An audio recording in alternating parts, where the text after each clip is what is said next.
one more good Flacco game and get ready for the national conversation about your state of affairs at quarterback going forward.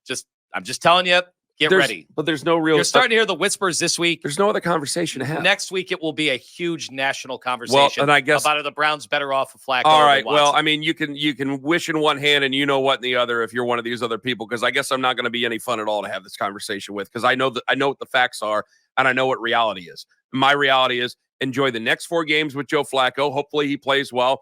And then after that, enjoy every game he gets to play after that. Whether they win and they get to move on or they lose, and that's it. Because at the end of the season, that's it. It's over. You're not signing him. I don't think you're able to bring him back. I think Deshaun Watson is going to start the season next year, and you're not bringing Joe Flacco back. That's it. It's going to be Deshaun Watson and Dorian Thompson-Robinson, for better for worse. And we will wish Joe Flacco very, very well. This is very much a rental. It's very much unexpected. He's a guy that a lot of people like.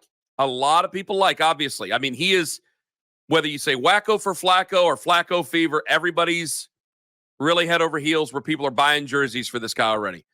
But we know what the facts are here, guys. So I guess I'm just going to have to be a stick in the mud because I ain't budging on any of this. But I think those facts are why they'll drive that conversation, because they know the Browns are going to go with Watson this week. All right. So they will present a huge judgment call for the fan base of Cleveland, and for the front office. Like, they're going to say all that because they know it's going to be Watson. So the answer to them was a couple of years ago getting Joe Flacco instead of going after Deshaun Watson instead of Brian. No, that's not the conversation they're having. How far can we move the goalposts, though?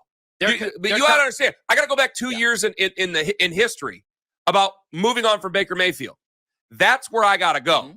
It ain't about now and picking up Joe Flacco off the street at 38 years old. You're telling me to these people, if they do want to have these conversations, are you going back 2 years ago and saying Joe Flacco is the Browns' answer? No, what they're going to say is that Flacco is showing you how terrible Watson has been and why Watson's not the answer. That's what the conversation will move to.